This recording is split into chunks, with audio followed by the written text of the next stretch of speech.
Episode 191 ओलोंडो क्या हालचाल। अगर आपने इससे पहले का वीडियो नहीं देखा है तो उसे देख सकते हो, लिंक डिस्क्रिप्शन में है। तो बिना किसी देरी की वीडियो को शुरू करते हैं। तो पिछली वीडियो में देखा कि जो हमारे मास्टर और जॉन थे ना, वो पिल टावर में आ जाते हैं और पिल टावर के 3 लीडर दरवाजा खोलकर हमारे मास्टर याओलाओ के सामने आ जाते हैं और अब आ गए। अब जैसे जुआन कोंग जी दरवाजा खोलकर मास्टर याओलाओ के सामने आते हैं तो मास्टर याओलाओ भी खड़े हो जाते हैं और जुआन कोंग जी से मिलने लगते हैं। और जुआन कोंग जी के पीछे इतने में ही 2 बंदे और पिल टावर के अंदर आ जाते हैं, मतलब कि हॉल के अंदर आ जाते हैं। और हॉल में आने के बाद मास्टर याओलाओ को दिखने लगते हैं। ये और कोई नहीं, ये 2 बंदे होते हैं पिल टावर के दूसरे और तीसरे लीडर। अब जैसे हमारे मास्टर याओलाओ की नजर पिल टावर के लीडर जुआन ई पर जाती है ना, तो उसे देखकर वो हंसने लगते हैं और फिर जुआन ई से कहते हैं कि तुम अब भी उतनी ही खूबसूरत हो जितनी की पहले दिखनी थी। और भाई साहब, जब जुआन ई ये सुनती है ना मास्टर याओलाओ की बात, मतलब कि ऐसी बातें सुनती है ना मास्टर याओलाओ की, तो उसका चेहरा शर्म के मारे एकदम लाल हो जाता है। और तो और जुआन ई की आंखों में थोड़े बहुत आंसू भी आ जाते हैं और हमारे मास्टर याओलाओ की आंखों में भी। अब जैसे ही हमारा जान जुआन ई को दिखता है ना, तो हमारा जान थोड़ा हैरान हो जाता है कि जुआन ई ने मास्टर याओलाओ के साथ एक छोटी बच्ची की तरह व्यवहार किया है। तो हमारा जान भी उन दोनों को ऐसे व्यवहार करती हुई देखकर थोड़ा अवाक रह जाता है। और हमारा जान समझ जाता है कि चाहे कुछ भी कहो, पिल टावर के इस लीडर के दिल में मेरे मास्टर याओलाओ के लिए कुछ ना कुछ तो है। अब भाई साहब, हमारा जान यहाँ ऐसा सोचता रहता है और पिल टावर के तीनों लीडर और हमारे मास्टर याओलाओ आपस में बात करते रहते हैं। हमारा जान बीच में टांग नहीं अड़ाता उन तीनों की बातों के बीच में, क्योंकि हमारा जान जानता है कि किसी की बातों के बीच में टांग अड़ाना अच्छा नहीं होता। अब काफी देर तक ऐसी ही बात चलती रहती है। जुआन कोंग जी चलते हैं तो वो हमारे जान की भी तारीफ करने लगते हैं कि याओलाओ ने वास्तव में एक अच्छे शिष्य को टीच किया है, यहाँ तक कि अब वो मुझसे भी आगे निकल चुका है। और भाई हमारा जान भी कहने लगता है कि नहीं, मैं आपसे आगे कैसे निकल सकता हूँ, ऐसा वैसा जे वो। और भाई जुआन कोंग जी समझ जाते हैं कि जान अपने आप को बड़ा बताना नहीं चाहता। थोड़ी बहुत और बात करने के बाद जुआन कोंग जी आते हैं तो मास्टर याओलाओ से पूछने लगते हैं कि तुम यहाँ पर आए हो तो कोई ऐसा कारण जरूर होगा जिसके लिए तुम यहाँ पर आए हो, वरना तुम यहाँ पर कभी भी नहीं आते। अब भाई साहब, जैसे जुआन कोंग जी एक कहते हैं ना, तो मास्टर याओलाओ के चेहरे पर जो मुस्कुराहट थी ना, वो थोड़ी फीकी पड़ जाती है। और मास्टर याओलाओ किसी भी बात पर चर्चा करने से पहले थोड़ा सोचने लगते हैं और फिर सोचने के बाद मास्टर याओलाओ सारी बातें इन तीनों लीडरों को बता देते हैं। और यहीं जुआन कोंग जी जब मास्टर याओलाओ की बात सुनते हैं ना, तो वो एक पल के लिए सोचने के बाद मास्टर याओलाओ से कहने लगते हैं कि गठबंधन की मुद्दों की चर्चा बहुत ही ज्यादा अजीब है। तुम उन पुराने लोगों को बहुत ही अच्छी तरह से जानते हो कि वो कितनी जिद्दी हैं और वो किसी भी गठबंधन के लिए बिल्कुल भी राजी नहीं होंगे। हालांकि मास्टर याओलाओ ये बात बहुत ही अच्छी तरह से जानते हैं, इसलिए मास्टर याओलाओ चलते हैं तो वो भी जुआन कोंग जी से कहने लगते हैं कि हाँ, मुझे पता है कि वो इतनी जल्दी गठबंधन के लिए राजी नहीं होंगे, लेकिन हम सबको पता है कि होल ऑफ सोल कोई साधारण गुट नहीं है जिससे हर कोई लड़ सकता है। अगर हमें होल ऑफ सोल से लड़ना है तो हमें साथ में आना ही होगा। और तो और तुम्हें पता है कि होल ऑफ सोल हमेशा से ही पिल टावर, मेरा और इस सेंटर फ्लेम का दुश्मन रहा है। अगर हम साथ में नहीं आए तो होल ऑफ सोल लगातार ऐसे ही आत्माओं को पकड़ता रहेगा और इससे पिल टावर को काफी ज्यादा नुकसान होता रहेगा। हालांकि मैं जानता हूँ कि ये परेशानी भरा है, लेकिन हमें साथ में गठबंधन बनाना ही होगा अगर हम होल ऑफ सोल से लड़ना चाहते हैं तो। वरना जैसे होल ऑफ सोल ने मुझे कैद किया था ना, वैसे ही लगातार होल ऑफ सोल पिल टावर के लोगों को कैद करता रहेगा। अब जुआन कोंग जी मास्टर याओलाओ की ऐसी बातें सुनकर अपना सिर लाते हैं, लेकिन वो जानते हैं कि चाहे जितने भी मामले हो जाएं, वो पुराने लोग मतलब कि पिल टावर, मतलब कि छोटे पिल टावर के लोग इतनी आसानी से गठबंधन के लिए नहीं मानेंगे। लेकिन अब इतने में जुआन कोंग जी चलते हैं तो यहाँ पर कहने लगते हैं कि अगर पूर्वज आसपास होते तो इस मामले को सुलझाना बहुत ही ज्यादा आसान होता। और भाई साहब, जैसे मास्टर याओलाओ जुआन कोंग जी ऐसी बातें सुनते हैं ना, तो वो कहने लगते हैं कि वो फिर से गायब हो गया। अब जैसे मास्टर याओलाओ की बातें पिल टावर के तीनों बुड्ढे सुनते हैं ना, तो ये कहने लगते हैं कि हाँ, बहुत लंबे समय से वो लापता हैं, पता नहीं वो इस बार कहाँ पर चले गए। अगर उनकी आध्यात्मिक शक्तियों का टोकन पिल टावर के अंदर सही तरीके से सही सलामत नहीं होता तो हमें ऐसा लगता मानो वो किसी दुर्घटना का शिकार हो गए हो। अब जैसे मास्टर याओलाओ और इन तीनों लीडरों को हमारे जान ऐसे बात करते हुए देखता है ना कि वो किसी पूर्वज के बारे में बात कर रहे हैं, तो हमारा जान थोड़ा हैरान हो जाता है और यहाँ पर पूछने लगता है कि आप किस बारे में बात कर रहे हो, क्या आप पिल टावर के किसी पूर्वज के बारे में बात कर रहे हो। अब जैसे हमारे जान की बात जुआन कोंग जी सुनते हैं ना, तो वहाँ पर कहने लगते हैं कि हाँ जान, पिल टावर के स्थापकों में से एक इन्हें माना जा सकता है। वह पिल टावर के सबसे अनुभवी व्यक्ति है और तो और उसके पास पिल टावर के अंदर इतनी काबिलियत है कि वो किसी के निर्णय को भी बदल सकता है। अगर वो गठबंधन के लिए सहमत हो गए तो कोई भी समस्या नहीं होगी गठबंधन में शामिल होने में।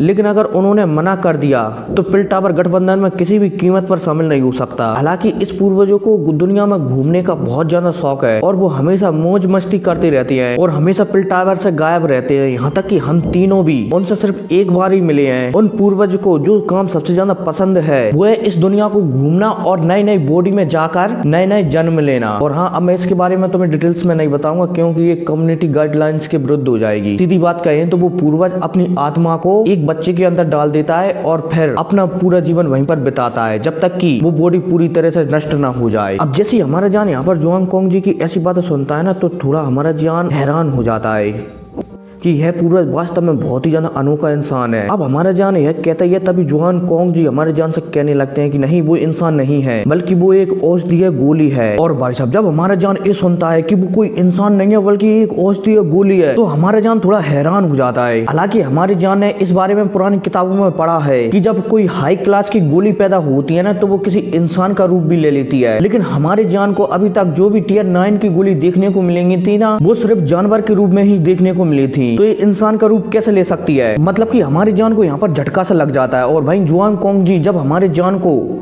ऐसे देखते हैं ना तो वो भी कुछ नहीं कहते क्योंकि वो जानते हैं कि झटका लगना एकदम कंपलसरी है। क्योंकि जब उन्होंने भी इसके बारे में पहली बार सुना था ना तो उन्हें भी झटका लगाता है ऐसे ही जान के जैसे। अब इतने में यहाँ पर और भी कहते हैं कि जिस व्यक्ति ने इस गोली को परिष्कृत किया था ना, मतलब कि बनाया था ना, वो व्यक्ति पिल टावर के स्थापकों में से एक था। हालांकि उस व्यक्ति ने एक गोली बनाने के 1 साल बाद वो मर गया था, लेकिन उसने अपनी आत्मा का एक छोटा सा अंश इस टियर 9 की गोली में भी डाल दिया था। इसलिए मेरे ख्याल से बाद में औषधीय गोली एक मानव के रूप में बदल गई जिसने पिल टावर नहीं छोड़ा। हालांकि एक औषधीय गोली हमेशा पिल टावर की रक्षा करता आया है और जब भी पिल टावर पर कोई बड़ी मुसीबत आती है तो वो हमेशा समय पर पहुंच जाता है रक्षा करने के लिए। अब भाई साहब, जैसे हमारा जान यहाँ पर जुओ कौन की ऐसी बातें सुनता है ना तो हमारा जान थोड़ा और हैरान हो जाता है और अपने माथे से ठंडा पसीना पहुंचने लगता है। उसे पता नहीं था कि पिल टावर का सबसे पावरफुल आदमी एक रैंक 9 की गोली होगी। हालांकि हमारा जान जानता है कि रैंक 9 की गोली को 3 भागों में विभाजित किया गया है। प्रथम, द्वितीय, तृतीय। प्रथम भाग को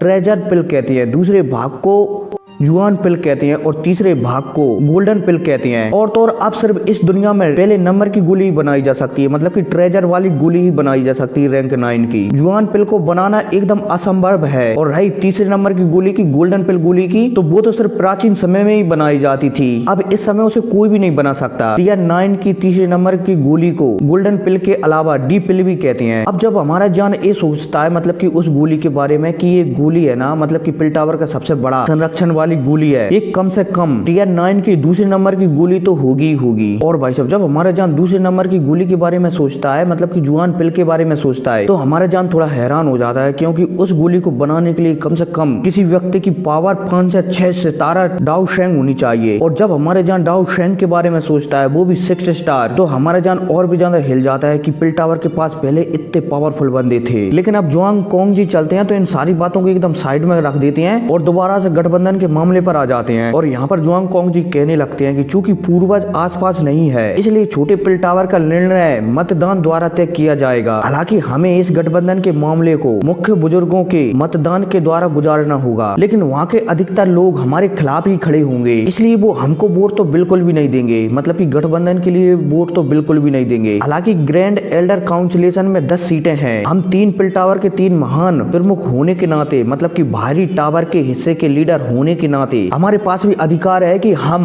वोट कर सकें। लेकिन हमारे वोटों से कुछ नहीं होगा क्योंकि हमारे वोट सिर्फ 3 ही है। हमें अगर सरकार बनानी है, मतलब कि पिल टावर को पोलन स्टार पवेलियन की अलायंस में मिलाना है, तो कम से कम हमें 6 वोटों की आवश्यकता पड़ेगी। हालांकि हम बाहर के लिए मजबूत हैं लेकिन उनके लिए बहुत ही ज्यादा कमजोर हैं, इसलिए हमारी बातों पर छोटे पिल टावर के लोगों पर ज्यादा असर नहीं पड़ेगा। अब जैसे यहाँ पर मास्टर याओलाओ इन तीनों की बात सुनते हैं ना, मतलब कि जुआंग कोंग जी की बात सुनते हैं ना, तो मास्टर याओलाओ जुआंग कोंग जी से कहने लगते हैं कि केवल 3 वोट ये तो अपर्याप्त है, लेकिन अब हम इसमें क्या कर सकती हैं। तो यही जुआंग कोंग जी मास्टर याओलाओ की ऐसी बातें सुनकर मास्टर याओलाओ से एक पल के लिए सोचने के बाद मास्टर याओलाओ से कहने लगते हैं कि हाँ, एक उम्मीद है। वैसे तो छोटे पिल टावर के सभी बुड्ढे बहुत ही ज्यादा हरामी किस्म के हैं, वो बिल्कुल भी राजी नहीं होंगे पोलन स्टार पवेलियन के साथ मिलने के लिए, लेकिन इनमें से 2 बुड्ढे ऐसे हैं जिनकी होलो सोल से बहुत ही तगड़ी दुश्मनी है। तो अगर हम उन दोनों बुड्ढों को मना लें तो हमारे पास 5 वोट हो जाएंगे और हम उनकी बराबरी पर आ जाएंगे। लेकिन अब सोचना है कि हम उनसे वोटों के मामले में कैसे जीते। अब इतने मास्टर यालाओ चलते हैं तो ये भी कहने लगते हैं कि चाहे कुछ भी हो जाए हमारे पास एकदम बराबरी के वोट हैं, तो हमें एक बार तो कोशिश करनी ही चाहिए। अब इतने में यहाँ पर जुआंग कोंग जी चलते हैं तो वो कहने लगते हैं ठीक है, आप ऐसा क्यों नहीं करते, आप मेरे पीछे आइए। एक बार जब हम वहाँ पर पहुंचेंगे तो उन पुराने लोगों को कोई ना कोई झटका जरूर लगेगा। और भाई साहब यह कहकर जुआंग कोंग जी हंसने लगते हैं। लेकिन इतने में मास्टर यालाओ चलते हैं तो ये भी जुआंग कोंग जी से कहने लगते हैं कि ठीक है, मुझे उस स्थान पर गए हुए बहुत साल बीत चुके हैं। और भाई साहब यह कहकर मास्टर यालाओ को चलते हैं तो जियान की ओर देखते हैं और देखकर हंसने लगते हैं, क्योंकि मास्टर यालाओ यहाँ पर समझ जाते हैं कि यहाँ पर जितने भी लोग हैं ना वो हाई लेवल के एल्पिनिस्ट हैं, जिनकी केंद्रीय मैदान में बहुत ही ज्यादा प्रतिष्ठा है। अब इतने में जुआंग कोंग जी चलते हैं तो जियान को देखकर कहने लगते हैं कि जियान तुम भी अंदर आ सकते हो, तुम्हारी क्षमताओं के हिसाब से मैं उन पुराने साथियों की शक्लें देखना चाहता हूँ कि तुम्हें देखकर उनकी कैसी शक्ल हो जाएंगी। और भाई साहब यह कहकर जुआंग कोंग जी हमारे जान को देखकर मुस्कुराने लगते हैं। लेकिन अब जुआंग कोंग जी चलते हैं तो खड़े होते हैं और एक दीवार के पास जाते हैं। अब दीवार के पास जाकर जैसे जुआंग कोंग जी इस पर हाथ रखते हैं ना तो यहाँ इस दीवार में एक पोर्टल ओपन होता है, बोला जाए तो एक सुरंग बन जाती है। अब जुआंग कोंग जी चलते हैं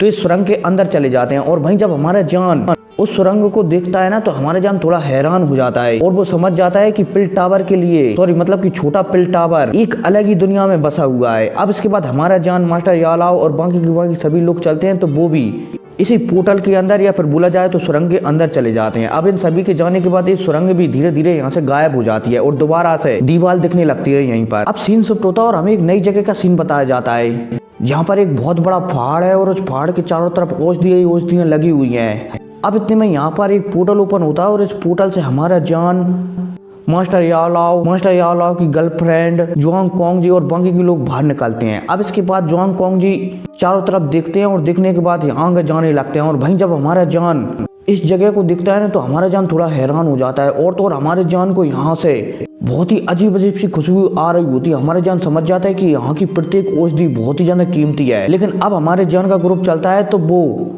एल्डर जुआंग कोंग जी के पीछे जाने लगता है। हालांकि रास्ते में जाते समय हमारे जान चारों तरफ अपनी नजर घुमा रहा होता है। वो दिखता है कि जिस जगह पर औषधियां लगी हुई हैं ना उस औषधियों की देखभाल करने के लिए बहुत सारे लोग लगे हुए हैं। लेकिन हमारा जान थोड़ा हैरान हो जाता है कि ये आम लोग भी बहुत ही पावरफुल एल्पिनिस्ट हैं। लेकिन अब हमारा जान चलता है तो जुआंग कोंग जी के पीछे चलता रहता है। और वहीं दूसरी साइड जब छोटे पिल टावर के लोग हमारे जान को देखते हैं ना तो वो उसे नजर अंदाज कर देते हैं। लेकिन जैसे ही छोटे पिल टावर के लोगों की नजर मास्टर यालाओ पर पड़ती है ना तो उनमें से कई सारे लोग तो उन्हें सम्मान देने लगते हैं। अब इसके बाद मास्टर यालाओ और हमारे जान चलते हैं तो जो एल्डर जुआंग कोंग थे ना उन्हें एक पत्थर के कमरे में ले आते हैं, मतलब कि बांस के कमरे में ले आते हैं और उन्हें वहां पर आराम करने के लिए कह देते हैं। अब इसके बाद जुआंग कोंग जी चलते हैं तो पिल टावर के मतलब कि छोटे पिल टावर के बुड्ढों के पास जाते हैं और उन्हें सारी बातें बता देती हैं कि ऐसी बात है। अब बातें बताने के बाद 2-3 घंटे बीत जाते हैं और फाइनली 2-3 घंटों बाद जुआंग कोंग जी मास्टर यालाओ के पास आते हैं और उन्हें सारी बातों को बारे में बताने लगते हैं। वो मास्टर यालाओ से कहते हैं कि हमारे पास 2 खबर है, एक अच्छी खबर और एक बुरी खबर। अच्छी खबर यह है कि वो दोनों बुढ़े हमारी ओर वोट डालने के लिए तैयार हो गए हैं और अब हमारे पास 5 वोट हैं। और बुरी खबर ये है कि पिल टावर का 3 दिनों के बाद एक नया बुढ़ा चुना जाएगा। बोला जाए तो मतलब कि मेरे ख्याल से एक बुढ़ा टपक चुका है तो उसकी जगह एक नया बुढ़ा बनाया जाएगा और इस नए बुढ़े का नाम है होऊ। ठीक है जी, नाम ये नहीं आप कहो कि हुआ चला रहा हो, होऊ। ठीक है। अब जैसे जुआंग कोंग जी एक कहते हैं मतलब कि होऊ नाम लेते हैं तो हमारे मास्टर यालाओ उसके बारे में सोचने लगते हैं कि ये होऊ कौन है। तो जुआंग कोंग जी चलते हैं तो मास्टर यालाओ से कहने लगते हैं कि ये वही बुढ़ा है जो तुमसे नजर नहीं मिलाता था। मतलब कि जुआंग कोंग जी सीधा ये कहना चाहते हैं कि अगर होऊ छोटे पिल टावर का एल्डर बना तो वो हमें वोट नहीं देगा, जिससे हमें परेशानी हो सकती है। ठीक है। अब इतने में जुआंग कोंग जी और भी कहते हैं कि अगर यालाओ तुम उस समय पिल टावर को नहीं छोड़ते तो आज भी तुम छोटे पिल टावर के सबसे अच्छे एल्डर होते। और भाई साहब जब जुआंग कोंग जी एक कहती है ना तो मास्टर यालाओ सिर्फ कड़वाहट से मुस्कुराने लगते हैं। लेकिन इतने में तीनों पिल टावरों के लीडर में से एक लीडर बोल पड़ता है जिसका नाम तियान लेई था। वो बोल पड़ता है कि अब हमें क्या करना चाहिए, अगर वो बुढ़ा हो छोटे पिल टावर का एल्डर बन गया तो वो हमारे गठबंधन को वोट नहीं देगा, जिससे हमें परेशानी हो सकती है। अब भाई साहब जैसे यहाँ पर तियान लेई एक कहते हैं ना तो यहाँ पर मास्टर यालाओ और जुआंग कोंग जी एकदम शांत हो जाती हैं। लेकिन इतने में यहाँ पर जुआन ई बोला जाए तो मास्टर की छोटी गर्लफ्रेंड बोल पड़ती है। और मैं इसको छोटी गर्लफ्रेंड क्यों कह रहा हूँ वो आपको मास्टर यालाओ की कहानी में जानने को मिलेगा। ठीक है। अब इतने में यहाँ पर जुआन ई चलती है तो वो मास्टर याला और जुआन कोंग जी को शांत होने के बाद इन सभी से कहने लगती हैं कि हमारे पास एक और मौका है, मतलब कि एक और आइडिया है। अगर हम होऊ को नया बुजुर्ग ही न बनने दें तो शायद हमारे विपक्ष में वोट होगा ही नहीं। और भाई साहब जैसे जुआन ई ये कहती है ना, तो वहाँ पर जुआन कोंग जी वो भी कहने लगते हैं कि ये बहुत ही ज्यादा मुश्किल है, क्योंकि उस होऊ को हराना इतना आसान नहीं है। सिर्फ उसे याओ चैन ही हरा सकता है, लेकिन याओ चैन ऐसा नहीं कर सकता क्योंकि वो पिल टावर से पहले ही हट चुका है। नियम के मुताबिक अगर कोई भी व्यक्ति पिल टावर में जुड़ने के बाद हट जाता है तो उसे दोबारा से नहीं जोड़ा जाएगा। अब जैसी जुआन ई बोला जाए तो मास्टर की गर्लफ्रेंड जुआन कोंग जी की बातें सुनती है ना, तो वो एक पल के लिए सोचती है और जान की ओर देखने लगती है और फिर यहाँ पर कहती है कि यकीनन याओ चैन दोबारा से पिल टावर के, मतलब कि छोटे पिल टावर के एल्डर नहीं बन सकते, लेकिन जान तो बन सकता है ना। वो पिल टावर का चैंपियन रह चुका है और तो और चैंपियन के हिसाब से वो पिल टावर का लीडर भी बन सकता है। और अगर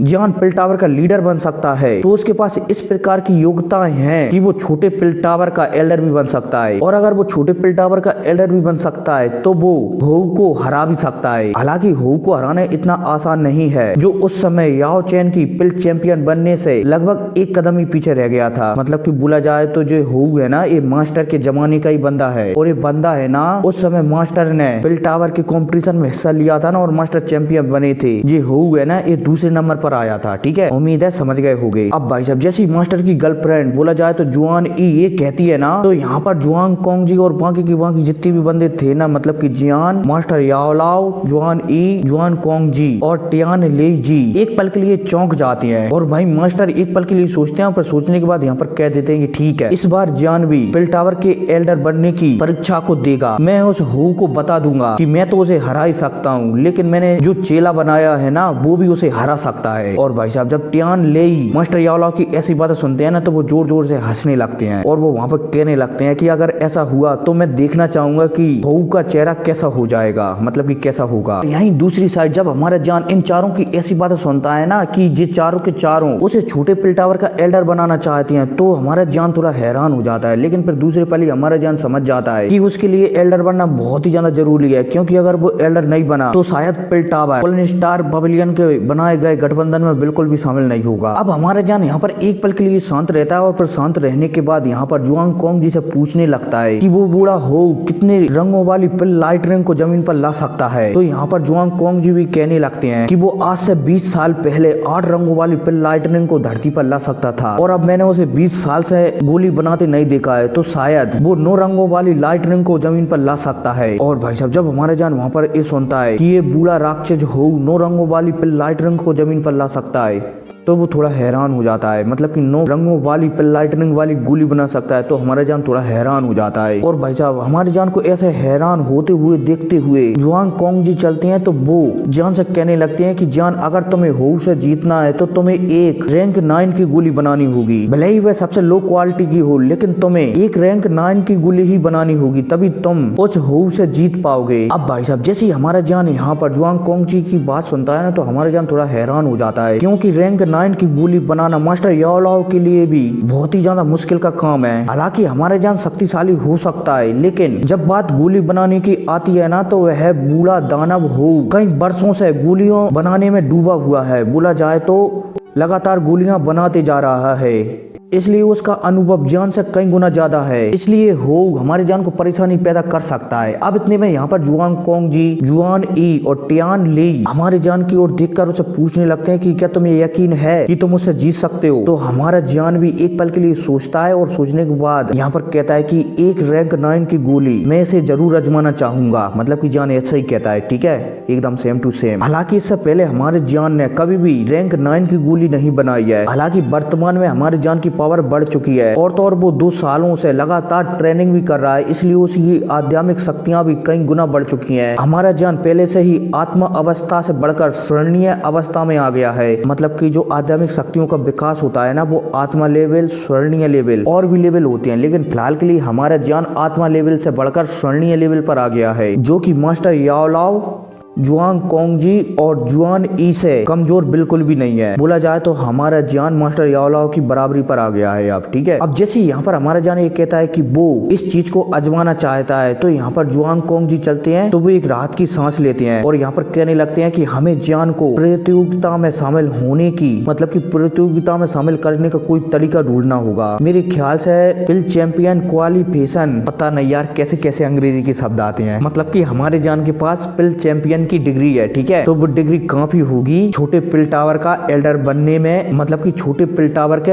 एल्डर एग्जाम देने के लिए। उम्मीद है समझ गए होंगे। अब इतने में यहाँ पर जुआन कोंग जी चलते हैं तो मास्टर याओलाओ और हमारे जान को यहीं रुकने की कहते हैं कि तुम्हें यहीं रुकना चाहिए। एक हिसाब से ये बहुत ही अच्छी जगह है तुम दोनों के लिए, और तो और मुझे कुछ काम करना है, क्योंकि छोटे पिल टावर में हर किसी को ऐसे ही एल्डर का एग्जाम नहीं दिया जा सकता, मतलब कि एल्डर का एग्जाम नहीं देने दिया जा सकता। इसलिए मुझे कुछ गड़बड़ी करनी होगी ताकि जियान छोटे पिल टावर के एल्डर का एग्जाम दे सके। अब इसी के साथ जुआन कोंग जी, जुआन ई और टियान लुई यहाँ से चले जाते हैं। अब इसके बाद 3 दिन गुजर जाते हैं और इन 3 दिनों के दौरान मास्टर याओलाओ से बहुत सारे छोटे पिल टावर के बुड्ढे मिलने के लिए आते हैं, क्योंकि मास्टर याओलाओ को बहुत सारे छोटे पिल टावर के लोग जानते थे, क्योंकि मास्टर याओलाओ छोटे पिल टावर में कुछ समय के लिए रहे थे और उस समय मास्टर याओलाओ का छोटे पिल टावर में एकदम भौकाल था। इसलिए बहुत सारे बुड्ढे मास्टर याओलाओ से मिलने के लिए आते हैं। हालांकि मास्टर याओलाओ इन बुड्ढों से हमारे जान को भी परिचित करवाते हैं और वहीं हमारा जान भी समझ जाता है कि मास्टर याओलाओ इन बुड्ढों से उसका परिचय क्यों करवा रहे हैं, ताकि भविष्य में इन बुड्ढों से हमारे जान को फायदा हो सके। हालांकि जब बुड्ढे ये सुनते हैं कि जान भी मास्टर याओलाओ की बराबरी पर है एल्पिनिस्ट में, तो ये सभी के सभी बुड्ढे हैरान हो जाते हैं, लेकिन वो समझ जाते हैं कि जान बहुत ही ज्यादा पावरफुल है। इसलिए सभी के सभी बुड्ढे जितने भी मिलने के लिए आए थे ना, वो भी हमारे जान से एकदम विनम्रता से मिलते थे। अब पलक झपकती 3 दिन गुजर जाते हैं और फिर हमें चौथे दिन का सीन बताया जाता है, जहां छोटे पिल टावर की एक बहुत बड़ी चोटी के मैदान के ऊपर चारों ओर बादल छा रहे थे और तो मोटे मोटे बादल रुई के समान लग रहे थे, जिन पर चलने की इच्छा सभी लोगों को हो रही थी। यह खुला मैदान जहां पर शायद ही कोई आता था, आज यहाँ पर काफी मात्रा में लोग आए हुए थे और तो और इन लोगों में अधिकांश बुड्ढे भरे हुए थे। बोला जाए तो सफेद बालों वाले बुड्ढे भरे हुए थे और तो और यहाँ पर इन बुड्ढों की कोई भी कीमत नहीं है। और अगर ये बुड्ढे यहाँ से निकलकर केंद्रीय मैदान में चले गए और किसी गुट में शामिल हो गए या फिर बोला जाए तो किसी क्लैन में शामिल हो गए, तो वो क्लैन बहुत ही तेजी से आगे बढ़ेगा। मतलब कि यहाँ पर ये कितने भी बुड्ढे थे ना, जितने भी बुड्ढे थे ना, ये सारे के सारे बुड्ढे हाई लेवल के ही थे, ठीक है। अब यहाँ पर बुड्ढों की संख्या बढ़ती गई, लगातार बढ़ती गई। इतने में यहाँ पर मास्टर याओलाओ और हमारा जान भी आ जाता है। अब जैसे ही मास्टर याओलाओ और यहाँ पर हमारे जान आते हैं ना, तो मास्टर याओलाओ को उनके कुछ पुराने दोस्त मिल जाते हैं, तो मास्टर याओलाओ चलते हैं तो उनसे बातचीत करने लगते हैं, ऐसा वैसा जेबो जे मेरा शिष्य है, मतलब कि हमारी जान की पहचान करवाने लगते हैं। और तो और इन लोगों के बीच में मास्टर याओलाओ की काफी ज्यादा इज्जत थी। बोला जाए तो छोटे पिल टावर में मास्टर याओलाओ का काफी अच्छा भौकाल था, ठीक है। अब मास्टर याओलाओ अपने दोस्तों से यहाँ से बात कर ही रहे थे, तभी यहाँ पर आवाज आती है कि याओ चैन, आप वास्तव में अभी भी जीवित हैं। और भाई साहब जैसे ये आवाज आती है ना, तो एकदम एक जगह खाली हो जाती है। अब इतने में हमें जगह का सीन बताया जाता है जहाँ पर एक बुड्ढा खड़ा हुआ है और तो और ये बुड्ढा सूखा साका लग रहा है और इसकी हाइट भी कम है मेरी जैसी, ठीक है। और हाँ, अब ये मत समझना कि भाई मेरी एकदम टिंगू हूं मैं। छोड़ो, वीडियो पर आती हैं। अब जैसे मास्टर याओलाओ इस बुड्ढे की बातें सुनते हैं तो मास्टर याओलाओ भी कहने लगते हैं कि तब तुम जैसा वो जीवित रह सकता है तो मैं भला कैसे मर सकता हूँ। और भाई साहब यह कहकर हमारे मास्टर याओलाओ मुस्कुराने लगते हैं और यही मास्टर याओलाओ की ऐसी बातें सुनकर हमारा जान थोड़ा हैरान हो जाता है। लेकिन अब इतने में हमारा जान चलता है तो सामने एक बुड्ढे को दिखने लगता है जो कि सूखा साका होता है और तो और इसकी हाइट भी कम होती है और तो और ये भूरे कलर के कपड़े पहने हुआ होता है। अब इतने में बंदा चलता है हो तो हमारे मास्टर याओलाओ के पास आता है और मास्टर याओलाओ से कहने लगता है कि मैंने कभी उम्मीद नहीं की थी कि तुम पिल टावर से जाने के बाद दोबारा से यहाँ वापस आ जाओगे। मतलब कि ये हो है ना, इसे मास्टर याओलाओ ने कई बार हराया है। ये हमारे मास्टर याओलाओ से एक भी बार नहीं जीत पाया है। इसलिए ये हार है ना जो मास्टर याओलाओ ने इसे हराई है, ये हार हुई को एक कांटे की तरह चुभती है। इसलिए ये हुई हमारे मास्टर याओलाओ से जलता है, ठीक है। अब मास्टर याओलाओ चलते हैं तो इससे बहस नहीं करते और ना ही इस पर ध्यान देते हैं। और जब हु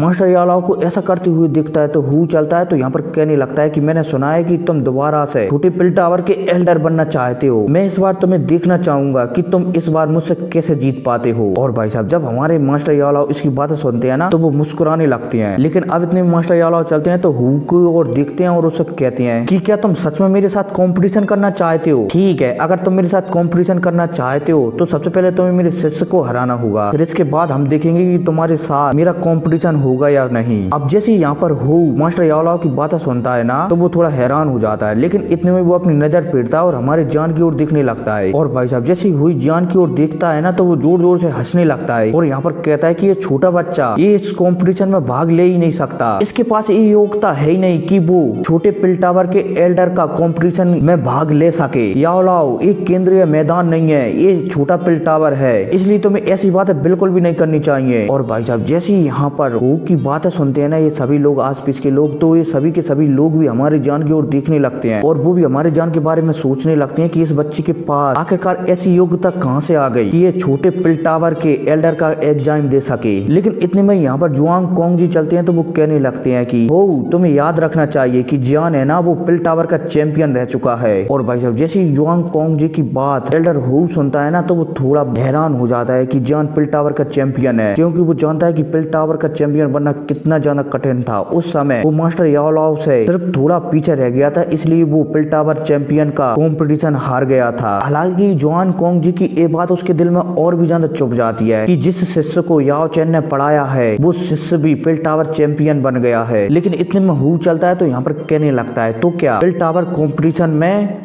लगातार गिरावट आती जा रही है। और भाई साहब जब जुआन ई यहाँ पर इस बुड्ढे की ऐसी बातें सुनती हैं तो वो भी इस बुड्ढे से कहने लगती हैं कि आप शायद गलत सोच रहे हो, आपको पता होना चाहिए कि जियान ने पिल चैंपियन बनने के लिए 5 रंगों वाली पिल लाइटनिंग गोली बनाई थी। और भाई साहब जब यहाँ पर जुआन ई की बात आस पीस वाले बुड्ढे सुनते हैं ना तो वो थोड़े हैरान हो जाते हैं, क्योंकि ये बुड्ढे बहुत ही अच्छी तरह से जानते हैं कि इस समय तो वो 5 रंगों वाली पिल लाइटनिंग वाली गोली बना सकती हैं, लेकिन जब उन्होंने पिल टावर के कंपटीशन में हिस्सा लिया था ना जब वो एक लाइटनिंग वाली गोली भी बनाना उनके लिए बहुत ही ज्यादा अच्छा होगा, लेकिन जियान ने तो इसी समय 5 रंगों वाली गोली बना दी थी। और भाई साहब जब यहाँ पर जुआन ई की बात हो सुनता है ना तो वो थोड़ा और भी ज्यादा गंभीर हो जाता है। और तो और वो जुआन ई की बातों से जब आस पास वाले बुड्ढों को भी जियान की तारीफ करती हुई सुनता है ना तो वो और भी ज्यादा भड़क जाता है। और तो और ये बातें उसके दिल में एकदम सुई की तरह चुभ जाती हैं और तो और उसे थोड़ी शर्मिंदगी भी महसूस होने लगती है। लेकिन अब इतने में हुई चलता है तो यहाँ पर कहने लगता है कि 5 रंगों वाली गोली ठीक है, क्योंकि ऐसी बात है तो मैं इसे देखना चाहूंगा, क्योंकि आप हिस्सा नहीं ले रहे हैं इसलिए मैं आपके शिष्य को कुछ ना कुछ तो जरूर सिखाऊंगा। और भाई साहब जब हमारे मास्टर याओलाओ हु को जियान को सिखाने की बात सुनते हैं तो मास्टर याओलाओ चलते हैं तो यहाँ पर हु से कहने लगते हैं कि हाँ बिल्कुल मेरा शिष्य अपनी सीमाओं को नहीं जानता है, इसलिए वो तुमसे जरूर सीखेगा। और भाई साहब यह बात कहते ही मास्टर याओलाओ और भी ज्यादा मुस्कुराने लगते हैं। और भाई साहब जब हु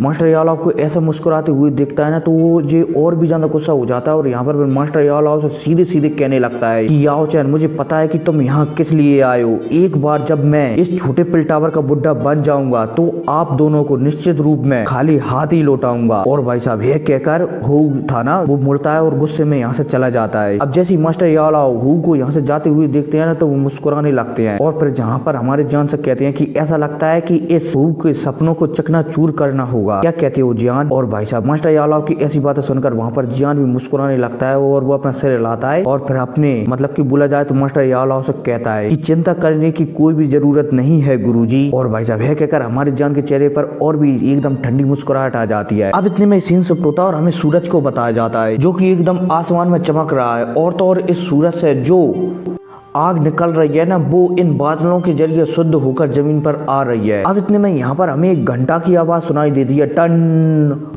और चारों तरफ ये आवाज फैल जाती है। अब जैसे ये घंटा बजता है ना और इसकी आवाज चारों तरफ फैलती है तो हमें एक पहाड़ को बताया जाता है और इस पहाड़ पर एक पोर्टल ओपन होता है और इस पोर्टल से 7 बुड्ढे बाहर निकल कर आते हैं। अब जैसे ये 7 बुड्ढे निकलते हैं ना तो यहाँ पर जितने भी बुड्ढे थे ना सभी के सभी झुककर उन्हें प्रणाम वगैरह करने लगते हैं कि नमस्ते एल्डर। अब इतने में हमें इस बुड्ढों के बारे में बताया जाता है कि बुड्ढे पिल टावर के लिए कितने खास है, क्योंकि अगर कोई भी जरूरी मामला होना तो इन बुड्ढों की अनुमति के बिना वो मामला हो ही नहीं सकता। बोला जाए तो इन 10 बुड्ढों की सहमति होना जरूरी है तभी वो मामला आगे बढ़ाया जाएगा। और तो और इन 10 बुड्ढों का सम्मान पिल टावर में बहुत ही ज्यादा था, इसलिए बोला जाए तो ये 10 की 10 बुड्ढे पिल टावर के लीडर माने जा सकते हैं, छोटे मोटे लीडर। अब इतने में हमारी जान को बताया जाता है जो कि भीड़ में घुल मिल गया था। हमारी जान की नजर इतने में अब इन 7 बुड्ढों पर पड़ती है। अब जैसे हमारा जान इन 7 बुड्ढों को दिखता है ना तो हमारा जान की नजर नजर 4 बुड्ढों पर विशेषतर रुक जाती है, क्योंकि इन 4 बुड्ढों की पावर बहुत ही ज्यादा होती है। और तो और इन 4 बुड्ढों में से एक बुड्ढे पर तो हमारे जान की नजर और भी ज्यादा टिक जाती है, जो कि नीले कलर के कपड़े पहने हुआ होता है। और हाँ, इसमें नीले नहीं लिखा है, इसमें लिखा है लीनेन, ठीक है, लेकिन मैं इसे नीले ही कह रहा हूँ, ठीक है, नीले कलर के कपड़े पहना हुआ था। अब इतने में हमें इन 4 बुड्ढों की पावर बताई जाती है कि इन 4 बुड्ढों में 2 बुड्ढे तो हैं बान सिंह लेवल पर, जो कि मध्य लेवल पर हैं, एक बुड्ढा है बान सिंह लेवल के उच्च लेवल पर, और एक बुड्ढा है डाउ शेंग लेवल पर, जो कि 2 स्टार डाउ शेंग है, और वो भी प्रारंभिक, ठीक है। और भाई साहब, जब हमारा जान इन बुड्ढों की पावर देखता है तो हमारा जान थोड़ा हैरान हो जाता है कि पिल टावर के